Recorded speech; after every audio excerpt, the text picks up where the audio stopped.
सूर्य का तेज, चंद्रमा की शीतलता, धरती का धैर्य, पर्वतों की अडिगता,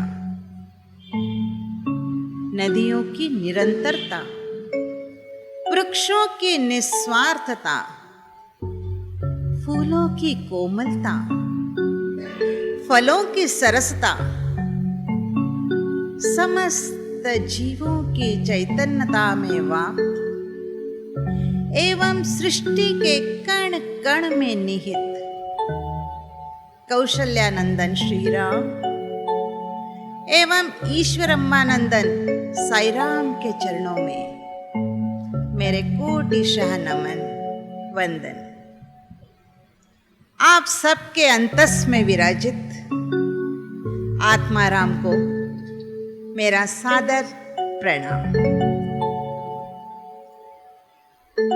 राम कथा रसवाहिनी के इस प्रवाह में जिस धारा तक हम कल पहुंचे, आइए कुछ पग पीछे चलते हैं, उसके पश्चात आगे का प्रवाह।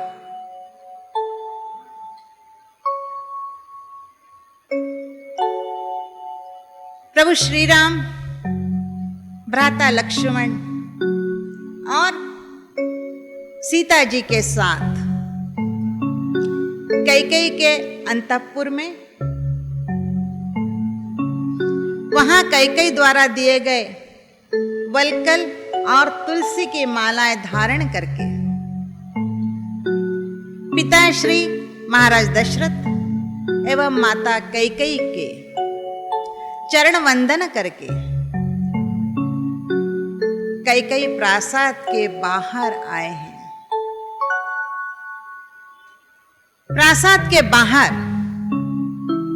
समस्त अयोध्या जनवासी जो यह जान चुके हैं कि प्रभु श्री राम भ्राता लक्ष्मण और सीता जी के समेत वन गमन के लिए तत्पर हो चुके हैं।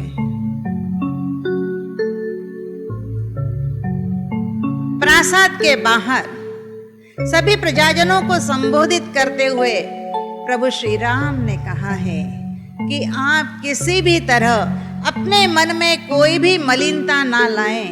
इसमें पिताश्री का कोई दोष नहीं, न ही माताश्री ही दोषित है। यह तो मेरी इच्छा है और मैं वन का साम्राज्य करने के लिए यहां से प्रस्थान कर रहा हूं। धीरे धीरे रामचंद्र जी भ्राता लक्ष्मण और सीता जी के साथ राजमार्ग पर अग्रसर हो रहे हैं। महाराज दशरथ मंत्री सुमंत को कहते हैं कि मेरी सीता अति कोमलांगी है, अधिक समय तक वह पैदल नहीं चल पाएंगी। सुमंत तुरंत जाओ, जहां तक वो पहुंचे हो वहां तक जाकर उन तीनों को रथ में सवार करके किसी नदी के तट तक जाकर उन्हें छोड़कर वापस आओ। सुमंत सम्राट की आज्ञा मानकर तुरंत रथ सज्जित करके राजमार्ग पर बढ़ जाते हैं। लेकिन तब तक प्रभु श्री राम तो न जाने कितने ही आगे निकल चुके हैं। राम जी के साथ साथ समस्त अयोध्या जनवासी भी पीछे पीछे पीछे चल रहे हैं। एक स्थान पर जाकर सुमंत जी अपना रथ रोक देते हैं और वहीं प्रभु राम अपने भ्राता लक्ष्मण और सीता जी के समेत रथ पर सवार हो जाते हैं, क्योंकि यह पिताश्री की आज्ञा है। रथ उन तीनों को लेकर राजमार्ग पर अग्रसर हो रहा है और साथ ही सारे नगरवासी व्याकुल होकर रो रो कर सुमंत को मना रहे हैं कि सुमंत, आप राम जी को लेकर यहां से प्रस्थान मत कीजिए, सारी अयोध्या नगरी अनाथ हो जाएगी, आप रुक जाइए, इस रथ को रोक दीजिए, घोड़ों को लगाम लगा लीजिए। राम जा रहे वो तो सतपथ, सुमंत रोको रोको रे रथ, राम जा रहे वो तो सतपथ, सुमंत रोको रोको रे रथ राम। राघव रुकिए रुको जानकी, मस्तक धर ले धूल चरण की। राघव रुकिए रुको जानकी, मस्तक धर ले धूल चरण की। आए हुआ क्या आज कल्पित, सुमंत रोको रोको रे रथ, राम जा रहे।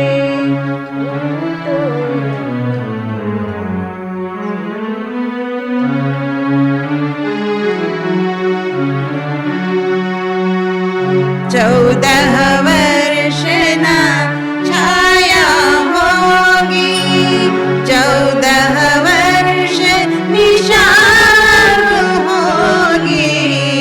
14 वर्ष ना छाया होगी, 14 वर्ष निशान होगी।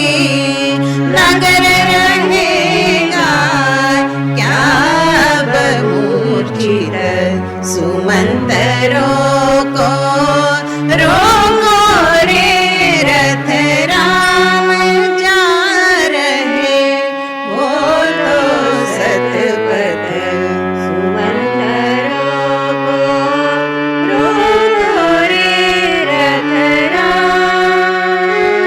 दुष्ट कई कई कहाँ छिपी अब, कहूँ कि देखे लीन दशाय। दुष्ट कई कई कहाँ छुपी वह, कहो कि देखे दीन दशाय।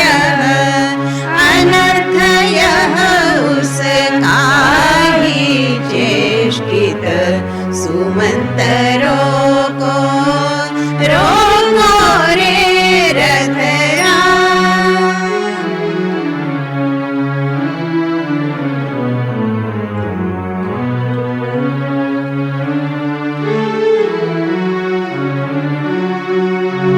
पिता मूर्छित मूर्छित माहे, राम उन्हें तज चले कहाँ है।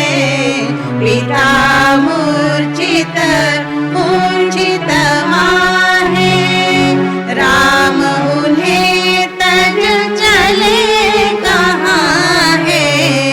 साथ ले चलो नगर निराश्रित, सुमंत रोको रोको रे रथ, राम जा रहे वो तो सतपथ, सुमंत रोको रोको रे रथ राम।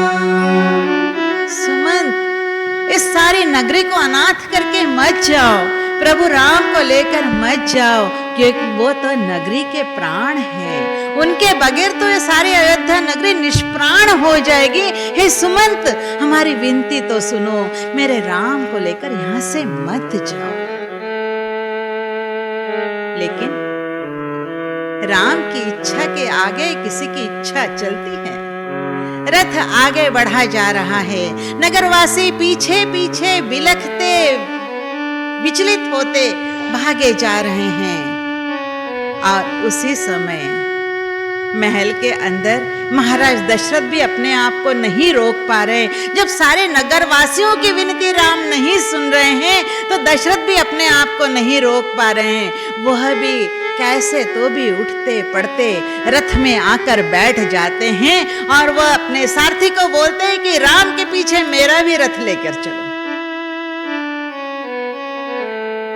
महाराज दशरथ का रथ भी पीछे है, बीच में सारे नगरवासी हैं और आगे सुमंत राम जी को लेकर बढ़ रहे हैं।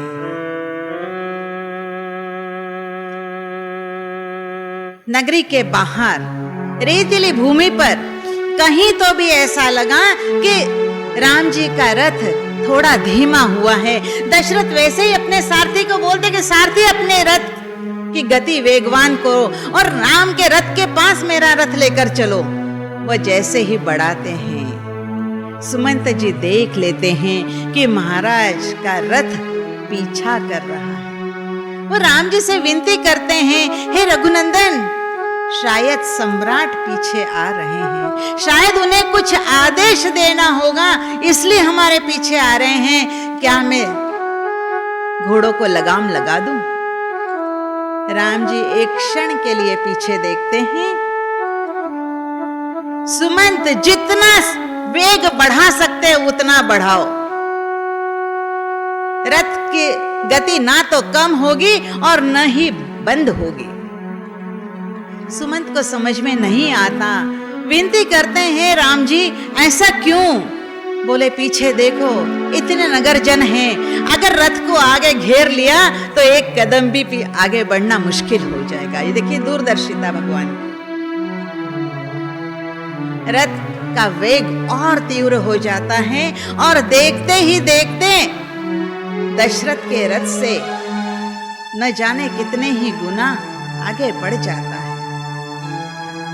नगरवासी हैं जो हार मानने वाले नहीं थे, वह तो रथ के पीछे दौड़े जा रहे हैं, लेकिन दशरथ एक स्थान पर आकर अपने सारथी को आज्ञा देते हैं कि नहीं, यह रथ वापस राजमहल की तरफ ले जाओ।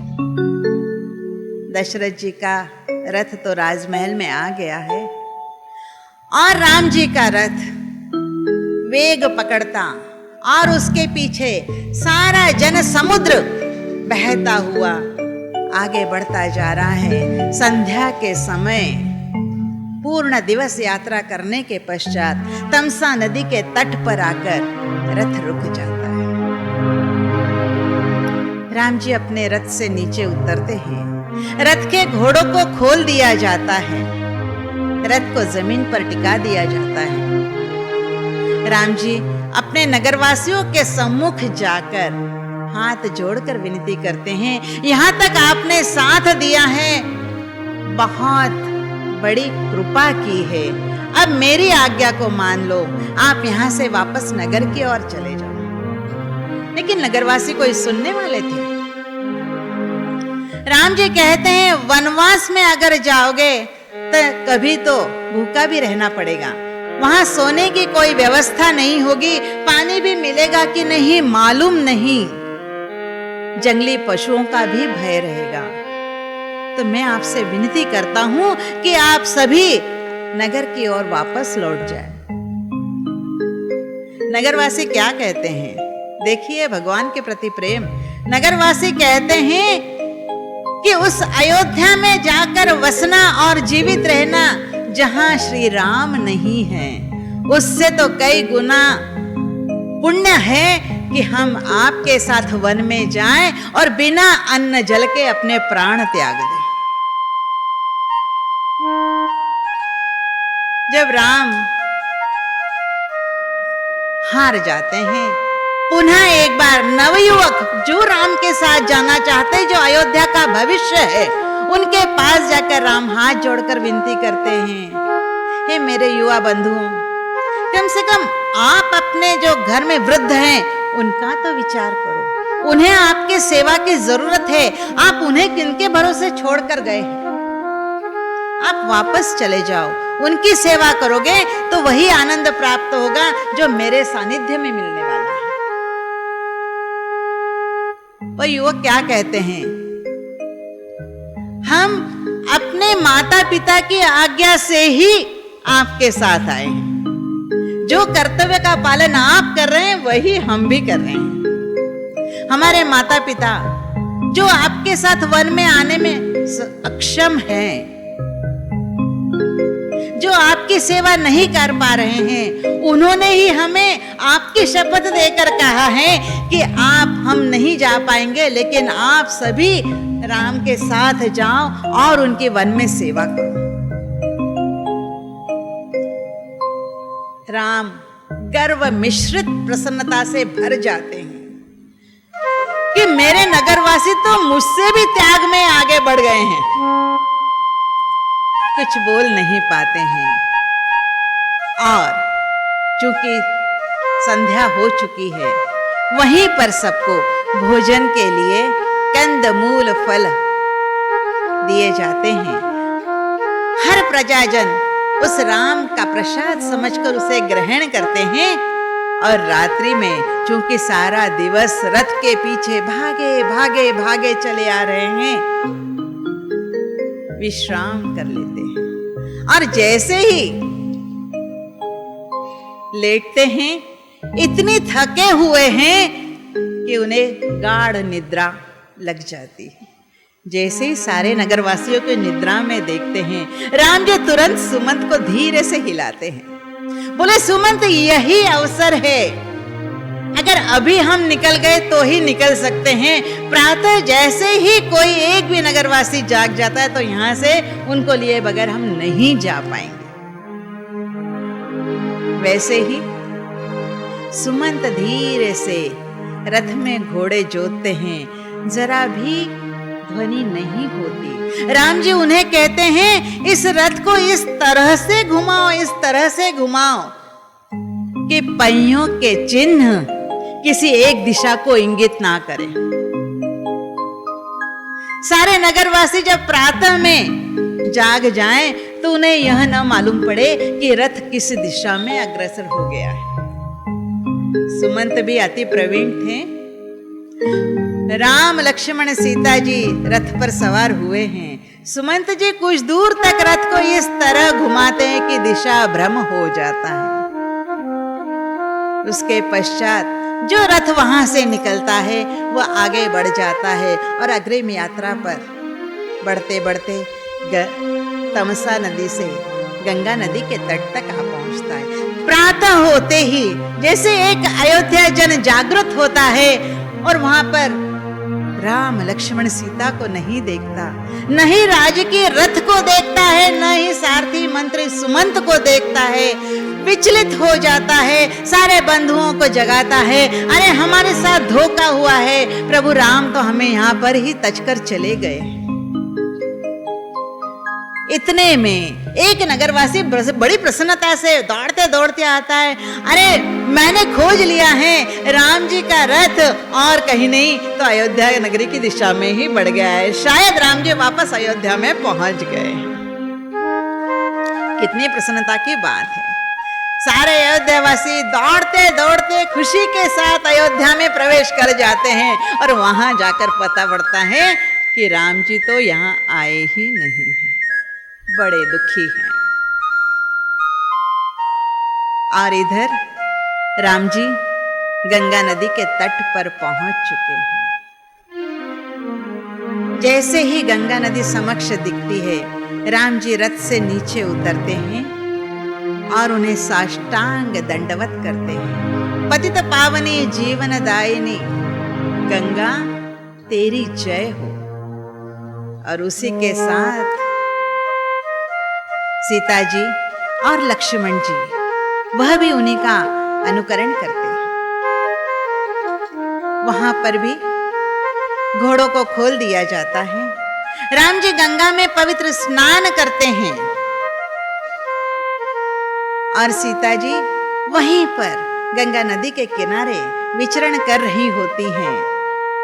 तभी एक नाविक की दृष्टि उन तीनों पर पड़ती है। उस उस राजरथ को देखकर समझ जाता है कि कोई तो भी राज परिवार यहाँ पर आमोद प्रमोद करने के लिए आया है। यह समाचार तो निषाद राज तक पहुंचना ही चाहिए। दौड़े दौड़े निषाद राज के पास पहुंचते हैं।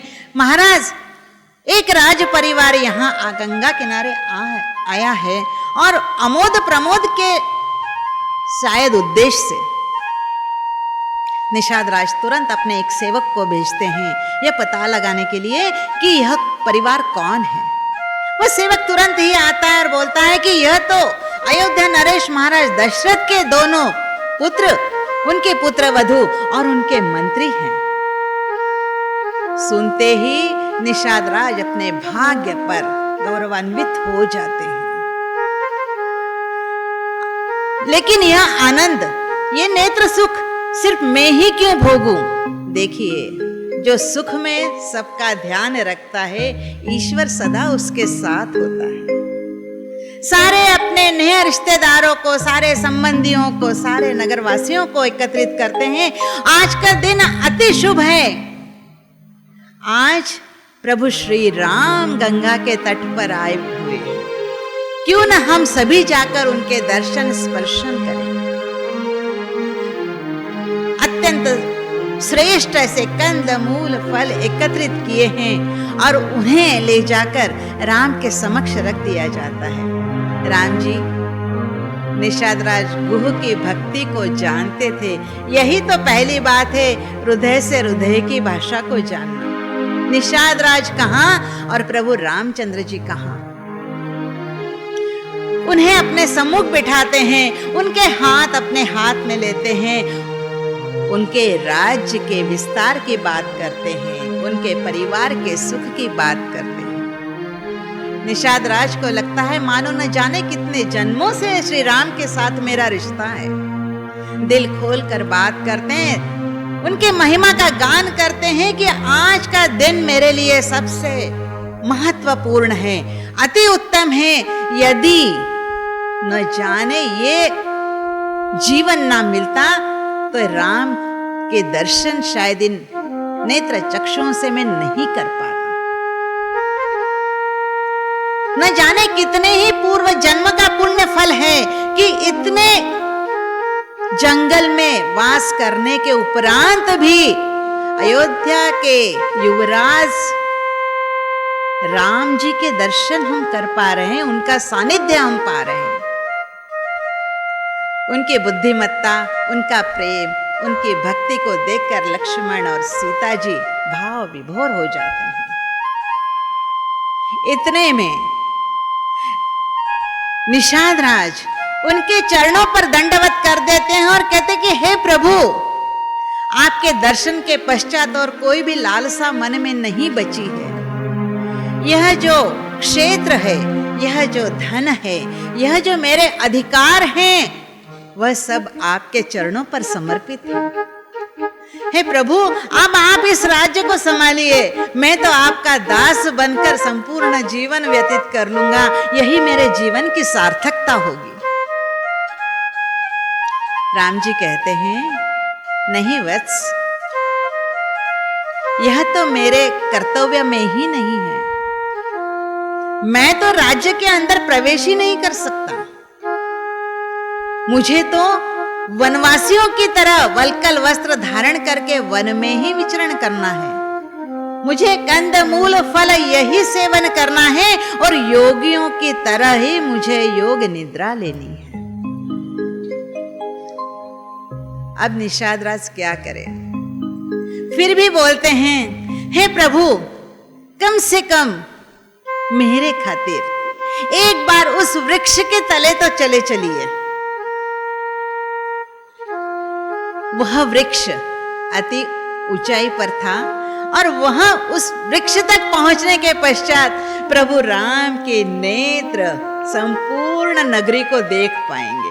उसे विश्वास था कि यदि प्रभु रामचंद्र जी मेरी नगरी में प्रवेश ना करें, लेकिन अगर दृष्टि ही उनकी मेरी नगरी पर पड़ गई तो वो मेरी नगरी संपन्न हो जाएगी, शांति को प्राप्त कर लेगी। रामचंद्र जी उस विनती को स्वीकार करते हैं उस वृक्ष तक चलते हैं और क्या देखते हैं कि वह सारी नगरी अति सुंदर है, शांत प्रिय है। समय तक संध्या हो जाती है, अंधकार होना होता है।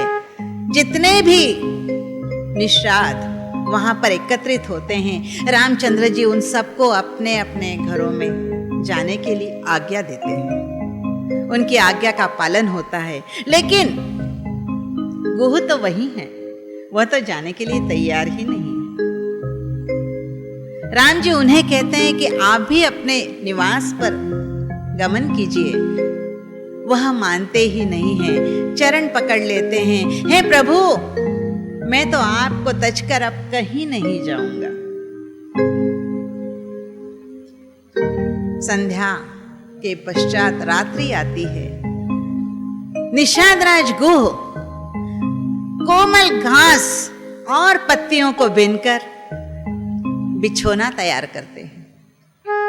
एक बिछोने के ऊपर सीता जी निद्रस्त होती हैं, एक बिछोने के ऊपर श्री रामचंद्र जी लेट जाते हैं और रामचंद्र जी के चरण सेवा के लिए लक्ष्मण जी तत्पर हो जाते हैं। राम जी लेटे हुए हैं, लक्ष्मण जी उनके चरण दबा रहे हैं।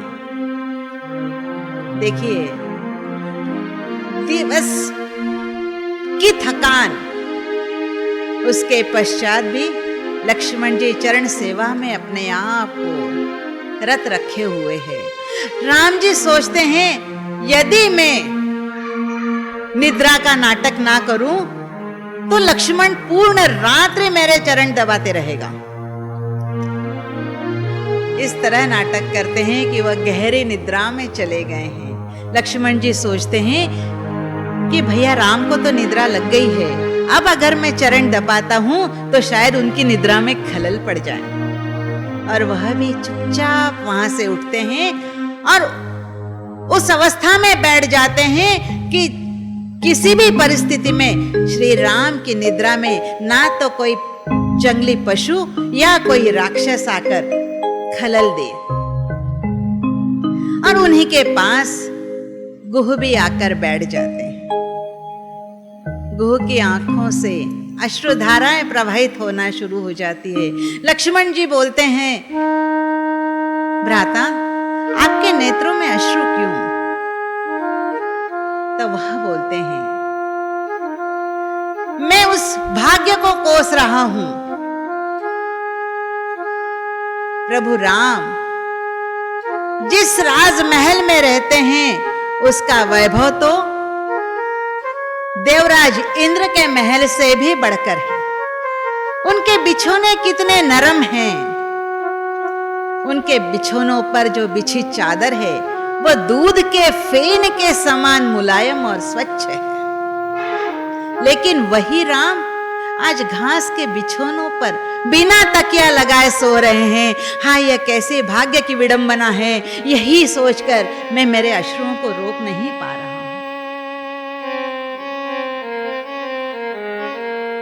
देखते ही देखते पूरी रात बीत जाती है। न तो निषाद राजगुह और न ही लक्ष्मण अपने पलकों को एक पल के लिए भी झपकाते हैं। जैसे प्रातः हुई, राम जी उठे हैं, सीता जी को भी जगाया है। दोनों ने प्रातः संध्या प्रार्थना की हुई है। अब लक्ष्मण जी को पास बुलाते हैं और आज्ञा देते हैं कि तुरंत वन में जाकर बरगद के दूध को ले आओ। लक्ष्मण जी तो आज्ञाधारक हैं, दौड़ते हुए जाते हैं, एक पत्ते का दोना बनाते हैं और ढेर सारा बरगद का दूध उसमें एकत्रित कर लाते हैं। राम जी उस दूध को अपने केश पर डालते हैं और अगले ही पल इतने सुंदर कुंतल केश कड़क जटाओं में परिवर्तित हो जाते हैं।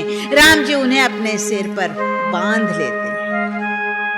यह देखते ही सुमंत की आंखें भर आती हैं।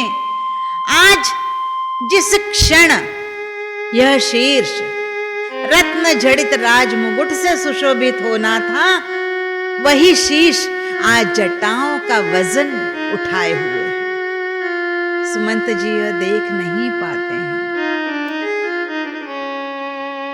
राम जी से अनुमति लेते हैं कि रामचंद्र, अब मुझे वापस अयोध्या में जाना है, क्योंकि मेरे सम्राट का यह आदेश है कि मैं आपको किसी पवित्र नदी के तट तक पहुंचाऊं और तुरंत वापस जाकर उन्हें सारे समाचार दूं। वह मेरा इंतजार कर रहे होंगे। मैं भी मेरे कर्तव्य से बंधा हूं, लेकिन निकलते निकलते एक बार पुनः सम्राट ने मुझे यह आदेश दिया था कि मेरी तरफ से मेरी प्रार्थना समझकर सीता जी से कहना कि हे सीते, तू मेरी पुत्रवधू नहीं तो मेरी पुत्री है। एक पिता अपने पुत्री को कष्ट में कैसे देख सकता है।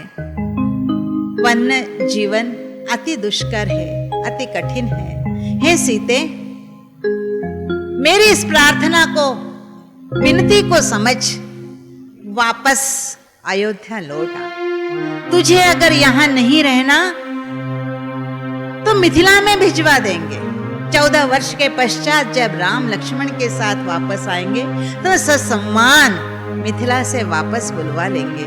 लेकिन हे मेरी पुत्री, अब मुझे सहन नहीं होता, मैं तेरे कष्टों को नहीं अनुभव कर सकता, तू तो वापस आ जा। तब सीता कहती है, मंत्री जी, आप मुझे एक प्रश्न का उत्तर दीजिए। वस्तु से हटकर कभी परछाई रह सकती है?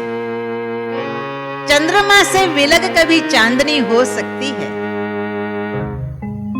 सूर्य की किरण क्या सूरज से अलग हो सकती है? जब यह असंभव है तो सीता भी राम से विलग होगी, यह कैसा संभव है? सुमंत का मुख बंद हो जाता है और रथ पर सवार होने को होते हैं, लेकिन कदम आगे बढ़ नहीं रहे हैं। राम जी उनकी अवस्था को पहचान गए हैं। अपने दोनों हाथों से उनके हाथ पकड़े हैं, धीरे से उठाकर रथ में बिठाया है। रथ की लगाम उनके हाथ में दी है कि हे मंत्री, अब अपने कर्तव्य का पालन करो। मैं मेरे कर्तव्य का पालन कर रहा हूं, आप अपने कर्तव्य का पालन करो। सम्राट के पास जाओ और सारा वृत्तांत सुनाओ। शायद मेरी माताजी और मेरे पिताश्री आपका इंतजार कर रहे हैं। सुमंत लगाम को खींचते हैं तो घोड़े आगे बढ़ने को तैयार नहीं है, पीछे मुड़ मुड़ कर देख रहे हैं, चाबुक के मार खा रहे हैं, लेकिन कदम आगे नहीं बढ़ रहे हैं। राम जी जाकर घोड़ों के पीठ पर प्रेम से हाथ घुमाते हैं, तब जाकर आगे बढ़ रहे हैं। सुमंत जी आगे बढ़े हैं। राम, सीता और लक्ष्मण के साथ गंगा की ओर अग्रसर हो रहे हैं। जैसे ही निषाद राज ने देखा कि अब राम प्रभु गंगा पार करने की इच्छा रखते हैं, तुरंत उन्होंने उस पार खड़े एक नाविक को आवाज देकर बुलाया है। नाविक अपने राजा की आवाज सुनते ही नाव को तुरंत उस तट पर लेकर आ गया है। निषाद राज उसे कहते हैं,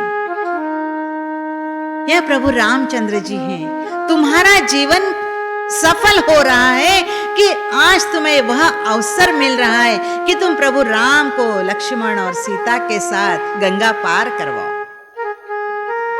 अति प्रसन्न हो जाता है। वह बड़ा भोला है। वह पूछता है, हे राजन, क्या यह वही रघुवीर हैं जिन्होंने अहिल्या का उद्धार किया था? राम की महिमा को वह छोटा नाविक भी जान रहा है। यह देखकर निषाद राज अत्यंत प्रसन्न हो जाते हैं, इतना कौतुक करते हैं कि क्या तुम्हें मालूम है कि इन राम के चरण स्पर्श से ही अहिल्या पूर्ववत नारी हो गई। हाँ, यह तो चर्चे, यह महिमा तो हम प्रतिदिन गाते हैं, प्रतिदिन सुनते हैं। ये राम की महिमा को हम कैसे बिसरा सकते हैं? निषाद राज गर्वित हो जाते हैं। वह कहते हैं तो फिर क्यों विलंब, तुरंत अपनी नाव को स्वच्छ करो और राजपुत्र राम, लक्ष्मण और सीता जी को उसमें विराजित करो। वही खड़ा है। क्या तुमने मेरे आदेश को नहीं सुना? नाव को स्वच्छ करो, राम जी को उसमें विराजित करो। मेरी एक विनती है। बोले क्या? मैं नाव में चढ़ने से पहले राम जी के चरण प्रक्षालन करूंगा, वह तीर्थ मेरे सिर पर सिंचन करूंगा, उसके पश्चात ही रामचंद्र जी को नाव में विराजित होने के लिए तत्पर हूंगा। समझ नहीं आता। रामचंद्र जी उसके उद्देश्य को जानकर मुस्कुरा पड़ते हैं। सीता जी की तरफ देखकर मन ही मन कहते, कितना तेज बुद्धि है यह नाविक। सीता जी भी आंखों आंखों में मुस्कुरा देती है। निषाद राज गुह उससे पूछते हैं, क्या तू पागल हो गया है? तो बोले नहीं, यही मेरी जीविका का साधन है। पहले मैं पद प्रक्षालन करूंगा, उसके पश्चात उसमें विराजित होने दूंगा। तो बोले तू क्या चाह रहा है? सारे जीवन भर का मेहनत आना तू राम से उत्पन्न कर लेगा, तब उन्हें पार करवाएगा? बोले नहीं, मुझे स्मरण है जब पद स्पर्श से एक शिला एक नारी बन सकती है, तो मेरी पूरी नाव तो न जाने कितने छोटे छोटे छोटे छोटे लकड़ी के टुकड़ों से बनी हुई है। अगर उनके पद स्पर्श हर टुकड़ा अगर स्त्री बन गया और राम ने बोला कि तेरे नाव का है तू, सब तू ही संभाल, तो महाराज मैं क्या करूंगा? मैं तो कहीं का भी नहीं रहूंगा। मैं इतने नारियों का पालन पोषण कैसे कर पाऊंगा? तो नहीं, मेरी विनती स्वीकार कीजिए। राम जी बड़े प्रसन्न होते हैं। कितना भोला है यह केवट। वह केवट को बोलते हैं, केवट जाओ जल लेकर आओ। और वह दौड़ा दौड़ा जाता है, जल लेकर आता है। राम के चरण अपने हाथ पर रखता है, दूसरे हाथ से जल चढ़ा रहा है, प्रेम से श्रद्धा से उनके चरण प्रक्षालन कर रहा है। और जो तीर्थ है वो अपने शीश पर डाल रहा है। शायद आज मेरे जन्म जन्मांतर के पाप धुलकर नष्ट हो गए। वह राम जी को हाथ देकर नाव पर सवार करवाता है। राम जी सीता जी को हाथ देकर नाव पर सवार करवाते हैं। उसके बाद निषाद राज गुह स्वयं नाव पर चढ़ते हैं और हाथ देकर लक्ष्मण जी को नाव पर सवार करवाते हैं। पावन गंगा है, पावन राम है और पावन यात्रा है। एक नाविक ही इसका आनंद क्यों उठाए? समस्त निषाद वर्ग अपने अपने नावों को लेकर राम जी के नाव के पीछे आ गए हैं। राम जी की नाव तो बीच में चल रही है और सारे निषाद अपनी नावों को उस नाव के चारों ओर परिक्रमा करते हुए खुले दिल से गा रहे हैं।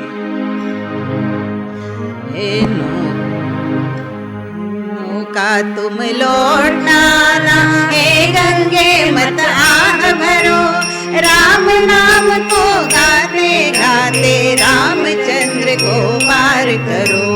है नौका तुम लौटना ना, हे गंगे मत आह भरो, राम नाम को गाते गाते रामचंद्र को पार करो।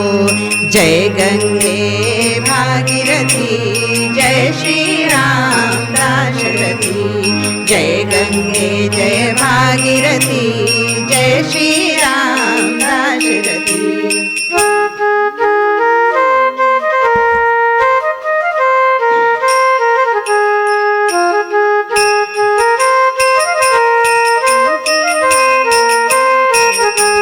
यही भाग्य की उल्टी रेख सिर से दूर कर रहे मेघ। यही भाग्य की उल्टी रेख सिर से दूर कर मेघ। अपना भाग्य स्वयं हाथों से अपने ही से दूर करो। अपना भाग्य स्वयं हाथों से अपने ही से दूर करो। जय गंगे भागीरथी, जय श्री राम दाशरथी। जय गंगे जय भागीरथी, जय श्री राम दाशरथी।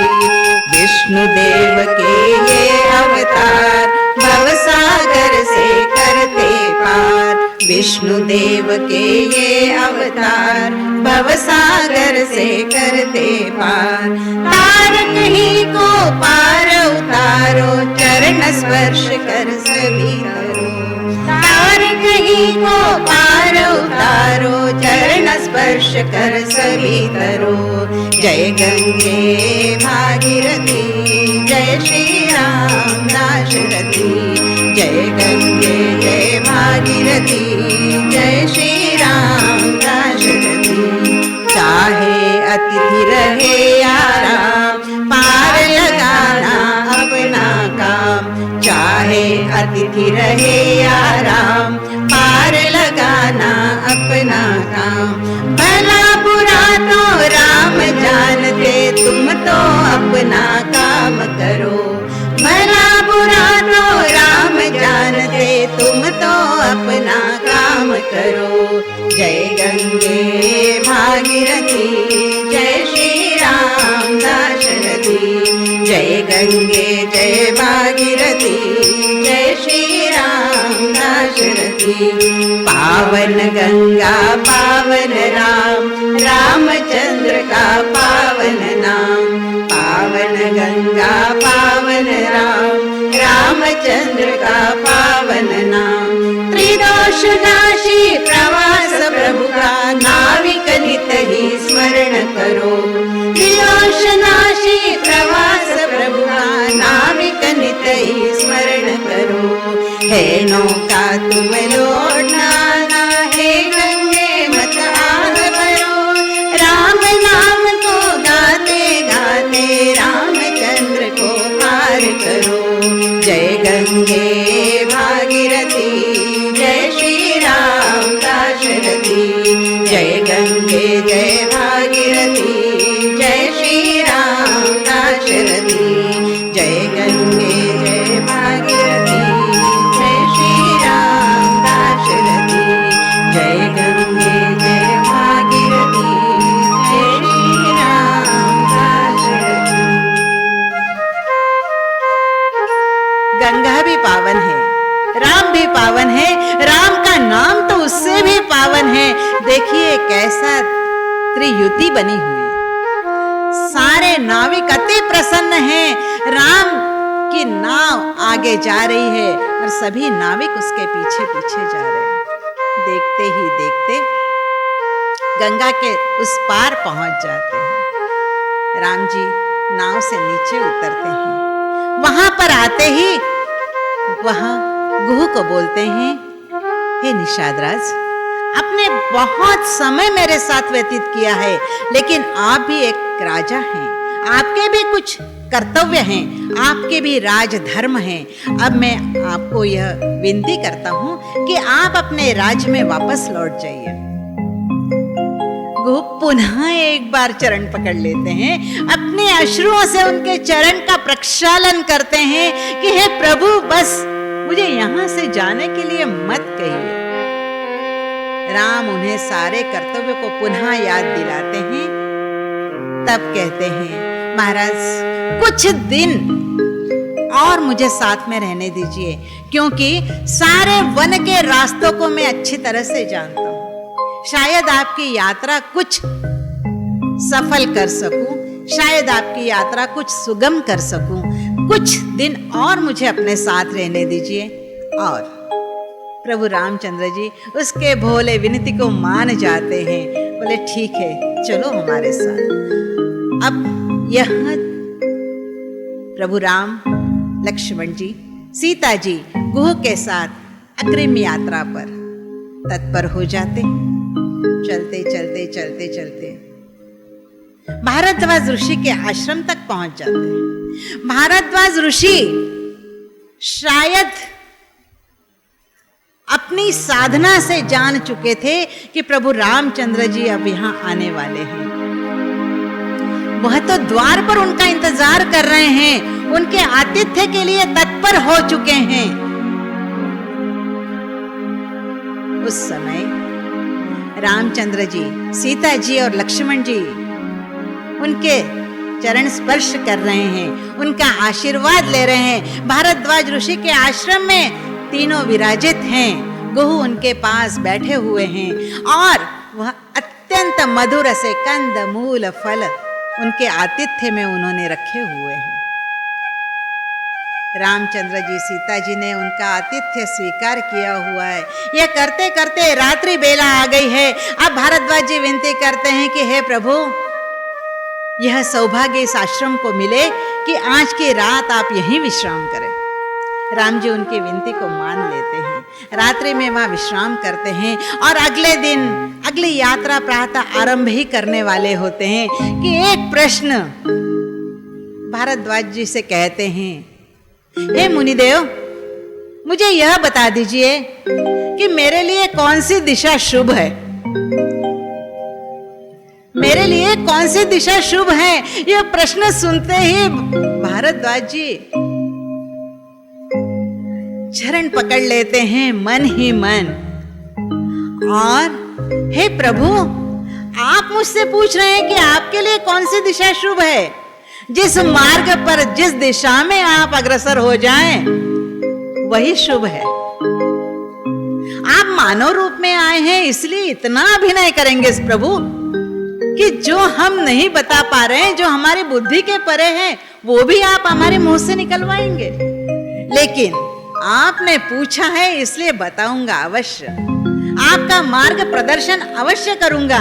अगले आश्रम तक मेरे 4 शिष्य आपका पथ प्रदर्शन करेंगे और वो अपने 4 शिष्यों को राम जी के साथ भेजते हैं कि वो उन पगडंडियों से लेकर राम को अगले आश्रम तक ले जाए। 4 शिष्य आगे आगे चल रहे हैं। अपने भाग्य पर उन्हें आज घमंड हो रहा है कि आज हम प्रभु राम का मार्ग प्रदर्शन कर रहे हैं। आगे आगे वह हैं, पीछे तीनों हैं और गुह भी है। जब आगे यमुना के तट तक वो आ जाते हैं, यमुना के तट पर आते ही वहां पर वो 4 शिष्य भारद्वाज जी के उनसे वापस जाने की आज्ञा लेते हैं और वापस जाते हैं। जैसे ही 4 शिष्यों को आज्ञा मिलती है, निषादराज गुह को अब प्रभु विनती नहीं करते हैं, अब आज्ञा कर रहे हैं कि गुह, यहां तक साथ बहुत हुआ, अब आपको अपने कर्तव्य के लिए वापस लौट जाना है। और वह देखिए दिव्य शब्द था, न चाहते हुए भी गुह के कदम आगे नहीं बढ़े, वो वापस अपने श्रृंगवेर नगर की तरफ मुड़ गए। राम जी लक्ष्मण और सीता जी के साथ गंगा के तट से यमुना के और यमुना से और अग्रसर होते जा रहे हैं। एक ऐसे सुरम्य स्थान पर पहुंच गए हैं जहां एक तरफ ऊंची ऊंची पर्वत श्रेणियां हैं और दूसरी तरफ मधुर नाद करते किलकिलाते ऐसे न जाने कितने ही झरने बह रहे हैं।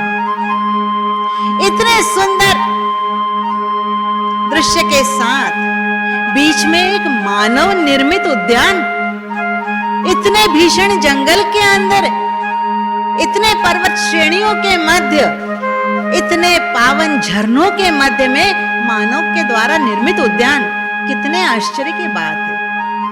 और जब आगे बढ़ते हैं तब उद्यान के मध्य में एक अति सुंदर सुरम्य ऐसा आश्रम, यह आश्रम था वाल्मीकि जी का। वाल्मीकि जी शिष्य ने दौड़ते दौड़ते आकर वाल्मीकि जी को बताया है कि प्रभु राम जी अपने भ्राता लक्ष्मण और पत्नी सीता जी के साथ यहाँ आ रहे हैं। वाल्मीकि जी तो अपनी आंखों का ही राह बनाकर अपने द्वार पर खड़े हैं, अत्यंत विकल हो रहे हैं, राम का इंतजार कर रहे हैं। उनकी आंखें इंतजार कर रही है अश्रुओं के साथ, आनंद अश्रु हैं। शायद उनके संपूर्ण जीवन के साधना की सार्थकता अभी होने वाली है। वह सुंदर रूप जिसको आज तक सिर्फ ध्यान में देखा है, वह साक्षात स्वरूप समक्ष आकर खड़ा होने वाला है। जैसे ये राम जी, लक्ष्मण जी और सीता जी उस आश्रम में पधारते हैं, वाल्मीकि जी अपने आप को नहीं रोक पाते हैं। उस समय भक्त और भगवान का मिलन जैसा होता है, दौड़ते हुए जाते हैं और देखिए राम जी को अपने अंक में भर लेते हैं। कितना सुखद क्षण होगा वो। उनको आदर के साथ आश्रम के अंदर लाते हैं। सुंदर फल, कंदमूल समक्ष रखे हुए हैं। राम जी, सीता जी और लक्ष्मण जी वहां विराजित हैं। एक एक फल को मुख में डाल रहे हैं और वाल्मीकि जी उस स्वरूप को अपने आंखों में बसा रहे हैं, अपलक देखे जा रहे हैं। कहीं ऐसा न हो कि एक कुछ क्षण के लिए पलक झपक जाए और ये राम का स्वरूप उतनी देर मेरे हृदय में उतरने से वंचित हो जाए।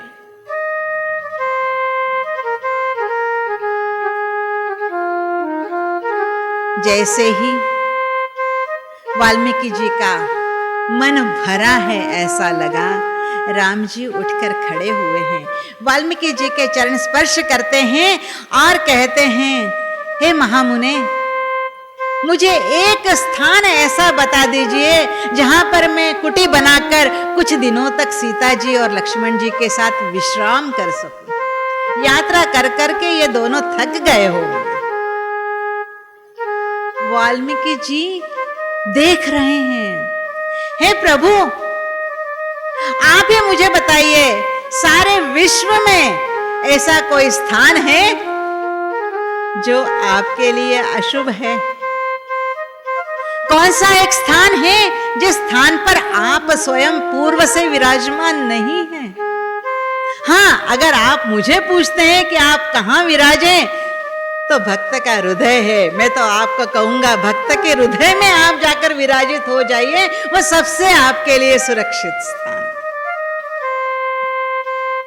राम जी मुस्कुरा देते हैं। तब वाल्मीकि जी कहते हैं, अरे नहीं प्रभु, आप मानव का अभिनय कर रहे हैं। आपने मुझे पूछा है, आपको बताना मेरा कर्तव्य है, इसलिए मैं बता रहा हूं कि आगे जाकर चित्रकूट है। यह क्षेत्र अति पावन है, इतना पावन जहां पर मंदाकिनी प्रवाहित होती है, जहां पर सिंह और हाथी एक साथ एक तट पर पानी पीते हैं। वहां कोई विचारों की विषमता नहीं है, शुद्धता है, पवित्रता है, चहुं ओर सिर्फ एक ही धारा है, वह है प्रेम, प्रेम और प्रेम। राम जी कहते हैं, लेकिन फिर भी है महामुने, मुझे कोई ऐसा स्थान बताओ जहां पर अगर मैंने कुटी बनाई तो किसी आश्रम वासियों को आने जाने में दिक्कत ना हो। देखिए दिव्यत्व, हम सुरम्य स्थान देखकर हम भूल सकते हैं, लेकिन वह तो प्रभु है, वह अपने कारण किसी और को कष्ट न हो उसका ध्यान पहले रखते हैं, स्वयं का बाद में। यहीं से कुछ आगे जाने के बाद मंदाकिनी आएगी और वहां उसका तट है, उस तट पर ही चित्रकूट है। हे प्रभु, आप वहीं विराजित होइए, वही स्थान आपके लिए उपयुक्त है। राम जी, लक्ष्मण जी और सीता जी के साथ अग्रसर हुए जा रहे हैं। कुछ दूर जाने के पश्चात वाकई में कल कल करती हुई मंदाकिनी बह रही है। अति सुरम्य स्थान है। वह जाते हैं और वहां जाकर जब उस स्थान को देखते हैं तो रम जाते हैं। वास्तव में वहां पर क्या तो वातावरण है, कितना मधुर, कितना प्रेम चाहूं और अनुभव हो रहा है। राम जी लक्ष्मण जी को कहते हैं, हे भ्राता, अब यहां पर कौन सा स्थान अपने कुटी के लिए उत्कृष्ट है, यह तो तुम जानो। तुम जाकर स्थान को चुनो और कुटी को बनाओ। लक्ष्मण जी यह सुनते हैं, उनकी आंखें लाल हो जाती हैं, अश्रुधारा बहना शुरू हो जाती है। वो गिरकर प्रभु के चरण कसकर पकड़ लेते हैं कि प्रभु मुझसे क्या गलती हुई है जिसकी इतनी बड़ी सजा आप मुझे दे रहे हैं। समझ नहीं आता। राम जी उसकी तरफ देख रहे हैं। हे भ्राता, मैंने ऐसा तो कुछ नहीं कहा जिसने आपको इतना दुखी कर दिया। वास्तव में मैं इस सुंदर स्थान पर मैं किसी भी एक जगह को नहीं चुन पा रहा हूं। वो चुनाव करने के लिए मैंने तुम्हें कहा है। अगर मेरे इन शब्दों से अगर आपका मन दुखा हो, हे भ्राता, मुझे क्षमा करो। देखिए, छोटे बंधु का भी माफी मांगने के लिए प्रभु तत्पर है। तब लक्ष्मण जी कहते हैं, हे भ्राता, जब से मैंने जीवन संभाला है तब से मैंने मेरी इच्छा को रखा ही नहीं है। मेरी इच्छा आपकी इच्छा में मिला दी है। मेरा अपना ऐसा कोई मत नहीं है, मेरी अपनी ऐसी कोई पसंद नहीं है। प्रभु, जो आप कहें वह मेरा शब्द है। प्रभु, जो आप करवाएं वह मेरी कृति है। प्रभु, जो आप आज्ञा दें वही मेरे लिए वेद वाक्य है। देखिए लक्ष्मण जी का समर्पण। और आप ऐसे में कह रहे हैं कि मैं मेरी इच्छा से स्थान चुनूं। मतलब यह तो मेरी इच्छा का, मेरी भावनाओं का अपमान है। प्रभु, आपके मन में ऐसा आया ही कैसे? शायद मेरे ही व्यवहार में कुछ त्रुटि रह गई जो आपको आज ये शब्द अपने मुख से निकालने पड़े। राम जी लक्ष्मण जी के प्रेम को देखकर गदगद हो जाते हैं। एक ऐसे स्थान पर जाते हैं जहां एक तरफ तो उत्तुंग पर्वत शिखर है और दूसरी तरफ जो मंदाकिनी है वह धनुष का आकार लिए हुए, अति सुरम्य स्थान है। लक्ष्मण जी के स्कंद पर प्रेम से हाथ रखते हैं और प्रेम से बोलते हैं, सौमित्र बनाओ यहाँ कुटी, सौमित्र बनाओ यहाँ कुटी। यह मंदाकिनी की रम्य तटी, यह मंदाकिनी की रम्य तटी। सौमित्र बनाओ यहाँ कुटी। चित्रकूट यही तपोवन, यहाँ मुदित है साधक मुनि जन। वैदेही कर लो अवलोकन, निसर्ग सुषमा दृश्यपटी है। निसर्ग सुषमा दृश्यपटी। सौमित्र बनाओ यहाँ कुटी। यह मंदाकिनी की रम्य तटी, यह मंदाकिनी की रम्य तटी। सौमित्र बनाओ यहाँ कुटी। अरे लक्ष्मण तो खुशी के मारे पागल हुए जा रहे हैं। भगवान, यह काम किया ना आपने, मुझे बता दिया कि मुझे कुटी कहाँ बनानी है। अब तो देखो, चुटकी बजते ही मैं यहाँ पर कितने सुंदर कुटी निर्मित कर देता हूँ। वहाँ उत्साह, उस उत्साह के साथ वहां पर गड्ढे खोद दिए गए हैं। दौड़े दौड़े जंगल की तरफ चले गए हैं। न जाने कितने ही बांस, कितनी ही लकड़ियां, कितने ही पत्ते, कितनी ही रस्सियां लेकर आ गए। राम जी और सीता जी एक वृक्ष के नीचे बैठे विश्राम कर रहे हैं। दोपहर का समय है, कंदमूल फल भी समक्ष रखे हुए हैं। राम जी और सीता जी ने तो उनका सेवन किया है, लेकिन लक्ष्मण जी जब तक कुटी नहीं बनेगी वो कंदमूल फल तक सेवन नहीं करेंगे। क्या समर्पण है लक्ष्मण का। अकेले ही गड्ढे खोदे हैं, बांस लगाए हैं, ऊपर छत डाल रहे हैं, बड़े बड़े पत्ते नीचे से बार बार उतरकर ऊपर चढ़कर ले जा रहे हैं। सीता जी की नजर गई है, लक्ष्मण कितनी मेहनत से कुटी बना रहा है। स्वामी को बोलती है, स्वामी अकेला लक्ष्मण थक जाएगा, वो भी तो अभी छोटा है, चलो क्यों ना हम दोनों मिलकर उसको सहायता करें।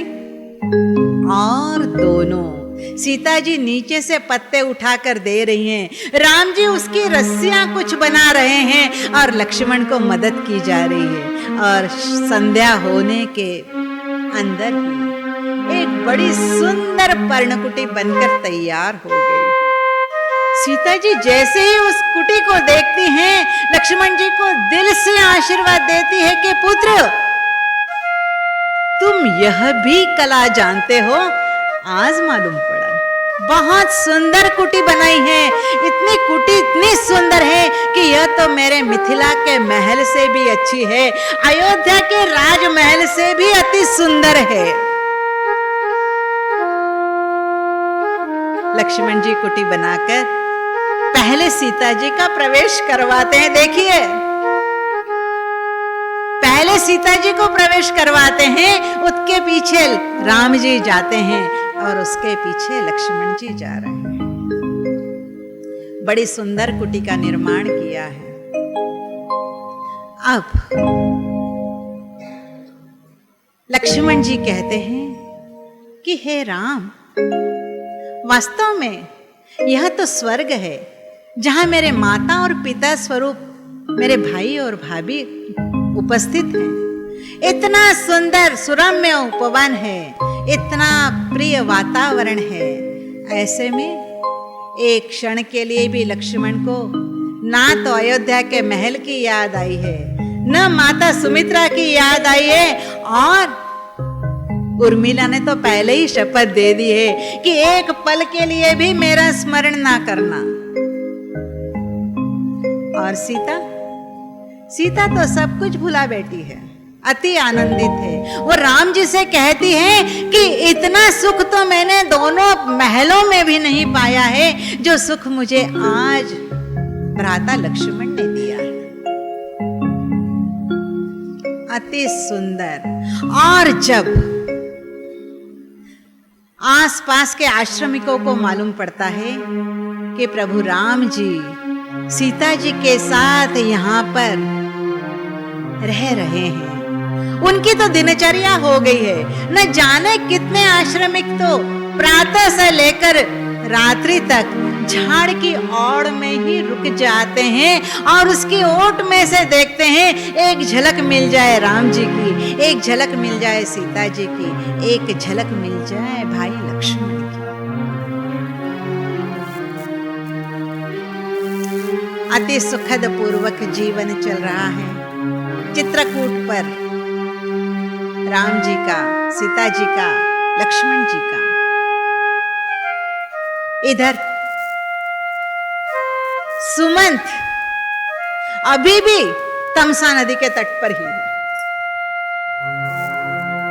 गुह आते हैं तो क्या देखते हैं कि सुमंत अभी वहीं है। क्या अभी तक तुम गए नहीं? नहीं, मैं रुका था कि शायद राम जी आपके साथ वापस आ जाए तो मैं उनको वापस लेकर अयोध्या चला जाऊं, लेकिन नहीं, अब आपको तो जाना ही होगा। गुह ने उन्हें अति आग्रह पूर्वक वहां से विदा किया है। सुमंत जी रथ को लेकर अयोध्या नगरी के बाहर आए हैं, लेकिन अभी संध्या होने में कुछ वक्त बाकी है। घबरा रहे हैं, अगर रात्रि के पहले नगरी में प्रवेश कर जाऊंगा तो नगरवासी शायद मुझे एक कदम भी आगे ना बढ़ने दें। वहीं रथ को खोल दिया है और स्वयं भी वहीं बैठ गए हैं, इंतजार कर रहे हैं रात्रि के दूसरे प्रहर का। जब सारी अयोध्या गहन निद्रा में होगी, तब धीरे धीरे बिना आवाज किए मैं रथ को ले जाऊंगा और महल में रख दूंगा। वह समय भी आया। सारी अयोध्या नगरी गहरी निद्रा में डूबी हुई है। उस समय सुमंत बिना आवाज किए धीरे धीरे रथ को अयोध्या के राजमहल के राजपथ से आगे बढ़ा रहे हैं। लेकिन नगरवासी, जो शायद रात को सोते ही नहीं थे, घोड़े की टापों की आवाज सुनते ही दरवाजे खोलकर बाहर आ गए हैं। सुमंत हमारे राम जी को कहां छोड़ आए? सुमंत हमारे सीता को कहां छोड़ आए? सुमंत भ्राता लक्ष्मण कहां हैं? उन सब से बचते बचाते सुमंत महाराज दशरथ के महल में जाने को होते हैं कि एक दासी दौड़ते दौड़ते आती है और कहती हैं, हे महामंत्री, महाराज दशरथ रानी कौशल्या के महल में आपका इंतजार कर रहे हैं। सुमंत सीधे रानी कौशल्या के महल में जाते हैं। वहां पर दशरथ अभी भी उसी अवस्था में है जिस अवस्था में वो उन्हें कैकेयी के महल में छोड़कर गए थे। वही उनके केश अस्त व्यस्त, वही उनके वस्त्र अस्त व्यस्त, वही होठ सूखे हुए, वही आंखें पथराई सी, आंखें बंद है, 2 क्षण के लिए सुध आती है, पुनः बेसुध हो जाती है। सुमंत चूंकि काफी वृद्ध हो चुके हैं, बाल्यकाल से महाराज दशरथ के साथ हैं, वह उनका दुख नहीं देख पाते हैं। जाकर सीधे दशरथ जी का शीश अपनी गोदी में ले लेते हैं। बड़े प्रेम से उनके शीश पर हाथ घुमाते हैं। हाथ का स्पर्श अनुभव करते ही दशरथ जी अपने आंखों में प्राण लेकर धीरे से अपनी आंखें खोलते हैं और समक्ष सुमंत को देखते ही पूछते हैं, हे मंत्री, बताओ मेरा राम कैसा है? क्या सीता को तुम वापस लेकर आ गए? क्या राम ने वापस आना मान लिया? सुमंत का मुख बंद है, शब्द गले के अंदर रुक गए हैं, सिर्फ आंखों से धाराएं बह रही हैं। दशरथ समझ जाते हैं कि राम दृढ़ निश्चयी है, एक वचनी है। उन्होंने अगर वचन दे दिया है तो वह 14 वर्ष पूर्ण किए बगैर अयोध्या में प्रवेश नहीं करेंगे। वो सुमंत का हाथ अपने हाथों में लेकर कहते हैं कि हे सुमंत, मुझे बताओ मैं किस पाप को भोग रहा हूं कि मेरा राम, मेरे प्राण मेरे शरीर से बाहर निकलने के बाद भी मेरी सांसें अभी चल रही हैं। मेरे राम के साथ मेरी सांस बंद क्यों नहीं हो गई?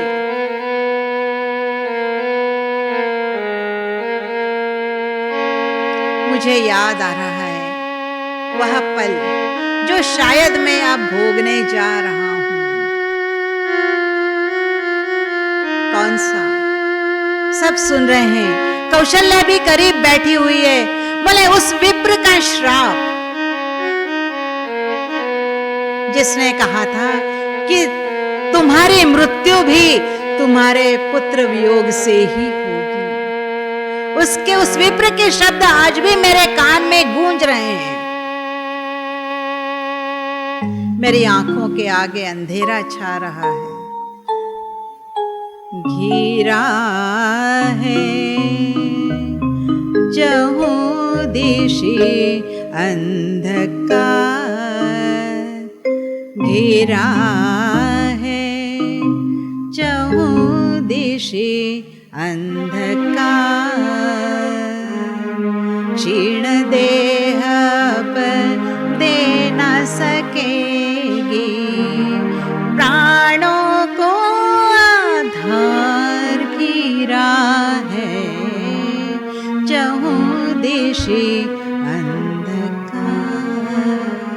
मुझे कुछ दिखाई नहीं दे रहा, मेरे आंखों के आगे अंधेरा छा रहा है। फिर भी मैं स्पष्ट देख रहा हूं कि मैंने एक शब्द वेदी बाण मारा था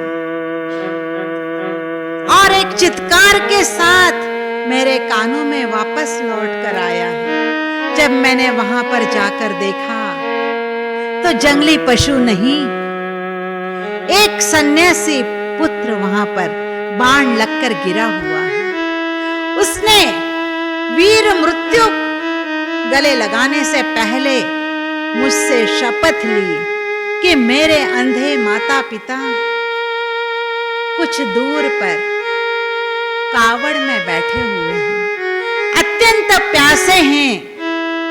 आप यह जल ले जाइए और उनके मुख में डाल दीजिए, लेकिन मुझे शपथ दीजिए कि जब तक वह यह जल ग्रहण नहीं करे आप इस प्रसंग को उन्हें नहीं बताएंगे, नहीं तो वो प्यासे ही अपने देह त्याग कर देंगे, लेकिन तब तक आप उन्हें ना बताइए। महाराज दशरथ उस प्रसंग को याद करते हैं कि हाथ में जल पात्र लिया है। वह वृद्ध विप्र ब्राह्मण और उनके पत्नी के समक्ष जाते हैं। आहट सुनते ही दोनों पूछते हैं, वत्स तुम आ गए तो जल्दी चल दो, हम आतिक क्षुधित हो रहे हैं, हमारी पिपासा को शांत करो। दशरथ कुछ बोलते नहीं हैं। उस बालक के शब्द कान में जब तक जल ग्रहण ना करे मुख से शब्द ना निकालना। जैसे ही जल पात्र सम्मुख आता है, हाथ के स्पर्श से मानो बिजली छू गई, इस तरह घबरा जाते हैं। तुम हमारे पुत्र नहीं हो, बताओ हमारा पुत्र कहाँ है? हम तब तक जल ग्रहण नहीं करेंगे, हमारा पुत्र कहाँ है? महाराज दशरथ को शपथ दी जाती है, जब तक बताओगे नहीं हम इस जल को ग्रहण नहीं करेंगे। तुम्हारी वाणी भी वह नहीं है, तुम्हारा स्पर्श भी वह नहीं है, तुम हमारे पुत्र नहीं हो, बताओ तुम कौन हो? तब महाराज दशरथ अपनी पहचान बताते हैं, अपने से हुई बहुत बड़ी भूल को उनके समक्ष रखते हैं कि किस तरह शब्द वेदी बाण से उनके पुत्र की हत्या उनके हाथ से हो गई।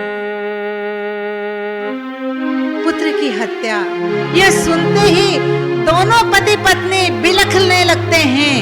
अब उनके प्राण भी शरीर से निकलने के लिए तैयार हो चुके हैं। वह कहते हैं, इतने में ही उनके पुत्र का श्रवण का शव लेकर कुछ सेवक वहां उपस्थित हो जाते हैं। अपने पुत्र के मृत शरीर को स्पर्श से अनुभव करते हैं। दोनों पति पत्नी बिलख बिलख कर रोते हैं। चिता तैयार की जाती है। वो राजा से विनती करते हैं कि राजन, जिस बाण से तुमने हमारे पुत्र की हत्या की है, उन्हीं हाथों से अब हमारी चिता को भी अग्नि दीजिए, हमें भी मुक्त कर दीजिए, हम अपने पुत्र के बगैर नहीं जी सकते हैं। जैसे ही चिता तैयार की जाती है, उस पर श्रवण का शव रखा जाता है। माता पिता दोनों उस पुत्र के शव के साथ बैठ जाते हैं। दाह संस्कार के लिए अग्नि की जरूरत नहीं पड़ती, दोनों विप्र के योगाग्नि से ही चिता दहन शुरू हो जाता है और देखते ही देखते पुत्र के साथ माता और पिता दोनों जलकर भस्म हो जाते हैं। लेकिन अंतिम शब्द आज भी मेरे कान में है कि जिस तरह हम अपने पुत्र वियोग में अपने शरीर का त्याग कर रहे हैं, हे राजन, उसी तरह तू भी अपने पुत्र वियोग में अपने प्राणों को त्यजेगा। लेकिन उस श्राप में भी मुझे कहीं एक आशा की किरण दिखी है। मैं पुत्र वियोग में मेरे प्राण त्यागूंगा, इसका तो मतलब यह हुआ कि पहले मुझे पुत्र की प्राप्ति होगी। वो श्राप मेरे लिए अभिशाप बन गया। फलीभूत हुआ, लेकिन अब वह पुनः श्राप फलीभूत होने का समय आ गया है। अब मैं मेरे प्राणों को ज्यादा समय तक आधार नहीं दे पाऊंगा। यह कहते कहते कहते कहते ही महाराज दशरथ का शरीर धीरे धीरे ढीला पड़ने लगा है। उनकी आंखें बंद होने लगी है। उनकी वाणी उनके गले में अवरुद्ध होती जा रही है और कौशल्या समझ जाती है कि सूर्य वंश का सूर्य अब अस्त होने की स्थिति में है। और देखते ही देखते महाराज दशरथ निष्प्राण होकर भूमि पर गिर जाते हैं। अंतिम काल न सुत के दर्शन, यह का जीवन आत्मविवेचन। रुकता है प्राणों का बंधन, संचित कर्म न खोल सकेगा मम मुक्ति का द्वार। घिरा है चहुं दिशि अंधकार। कितने भी पुण्य कर्म मैंने संचित किए हैं, लेकिन मेरी मृत्यु को कोई भी नहीं साध पाएगा, क्योंकि मेरा सुत, मेरा राम मेरे समक्ष नहीं है। उसे बिना देखे ही मैं मेरे प्राणों को त्याग रहा हूं। बस हे राम, हे राम, हे राम उच्चारण करते निष्प्राण हो गए हैं महाराज दशरथ।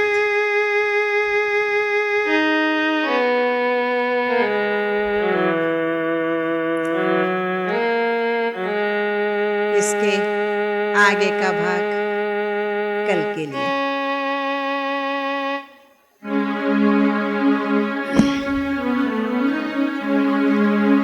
प्रेम मुदित मन से कहो राम राम राम, राम राम राम, राम राम राम, श्री राम राम राम, राम राम राम, राम राम राम, राम राम राम, श्री राम राम राम। प्रेम मुदित मन से कहो राम राम राम, राम राम राम, राम राम राम, श्री राम राम राम। प्रेम मुदित मन से कहो राम राम राम, राम राम राम, राम राम राम, श्री राम राम राम। पाप कटे दुख मिटे लेके राम नाम,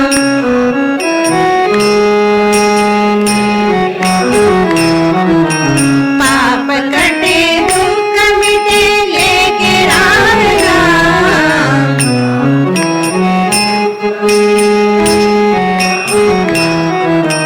भव समुद्र सुखद नाम एक राम नाम,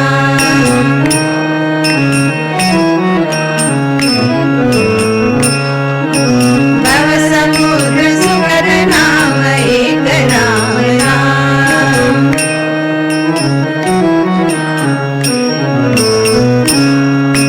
राम राम राम, राम राम राम, राम राम राम, श्री राम राम राम।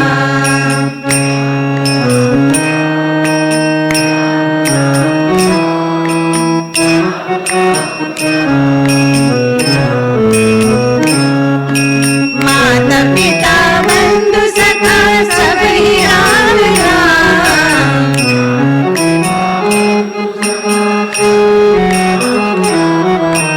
माता पिता बंधु सखा सबही राम राम।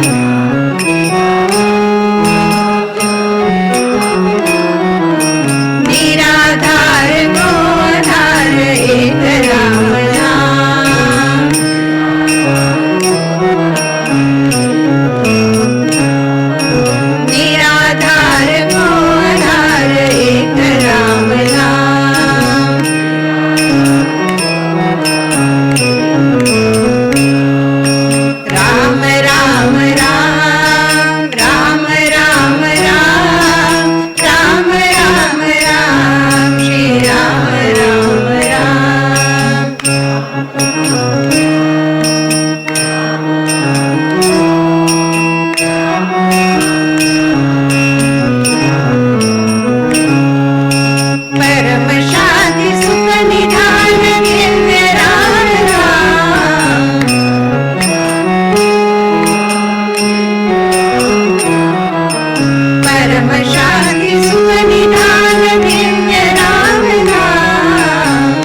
जी की जय। पवन सुत हनुमान